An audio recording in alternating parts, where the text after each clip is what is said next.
everyone on day number 10 of Insights on Homeopathy. તો last એપિસોડમાં મેં ડિસ્કસ કરેલું હતું લિમિટેશન ઓફ હોમિયોપેથી, રાઈટ? તો આજે હું ડિસ્કસ કરીશ સ્કોપ્સ ઓફ હોમિયોપેથી, કે હોમિયોપેથી કઈ કઈ જગ્યાએ કામ કરે છે, રાઈટ? સો બધાને જ ખબર છે કે સ્કિન ડિઝીઝ, હેરફોલ, એલર્જીક કન્ડિશનમાં હોમિયોપેથી બહુ સારું રિઝલ્ટ આપે છે, રાઈટ? બટ આજે હું એવા ડિઝીઝ વિશે વાત કરીશ જેમાં હોમિયોપેથી એકચ્યુઅલીમાં બહુ સારું કામ કરે છે, જે અનએક્સપ્લોર્ડ છે, right? First of all, hormonal disorders. Hormonal disorder મતલબ કે તમારા હોર્મોન્સના ઇમ્બેલેન્સના લીધે જે ડિસીઝ થતા હોય છે, ડાયાબિટીસ છે, થાઇરોઇડ છે, પીસીઓડી છે, એ બધામાં બહુ સારા રિઝલ્ટ મળતા હોય છે. Then comes autoimmune disease. Autoimmune disease મતલબ કે તમારી બોડીના સેલ્સ તમારા બોડીને જ હાર્મ કરે છે, રાઈટ?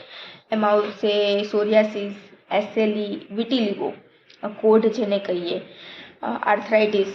વાહ, આ બધા કેસીસમાં બહુ સારા રિઝલ્ટ મળતા હોય છે. પછી આવશે બિહેવિયરલ ડિસઓર્ડર, જેમાં બેબીનું બિહેવિયર એબનોર્મલ હોય છે, રાઈટ? ફોર એક્ઝામ્પલ ઓટિઝમ, જ્યાં બેબી પોતાની વિડ્રો કરી લે છે અને સોશિયલ ઇન્ટરેક્શન નથી કરતું. પછી આવશે ADHD, attention deficient hyper active disorder, જેમાં બેબી એકદમ હાઇપર એક્ટિવ થઈ જાય છે અટેન્શન ગેઇન કરવા માટે અને એબનોર્મલ બિહેવિયર કરતું હોય છે. Genetic disorders. જીનેટિક ડિસઓર્ડર જેમ કે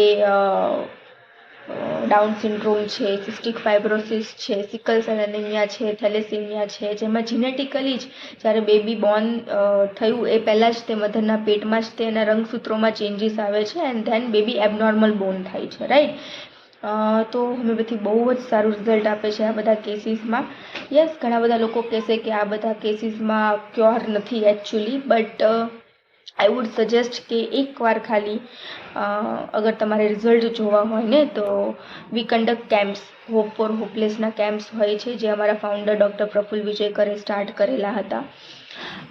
મલ્ટિપલ પ્લેસીસ પર થાય છે, બોમ્બે છે, સુરત છે, બરોડા, ભરૂચ, રાજકોટ, જ્યાં સ્પેશિયલી આવા કેસીસને જોવામાં આવે છે, જે જીનેટિક ડિસઓર્ડરવાળા હોય છે, એડીએચડીવાળા હોય છે, ઓટિસ્ટિક ચિલ્ડ્રન હોય છે, રાઈટ?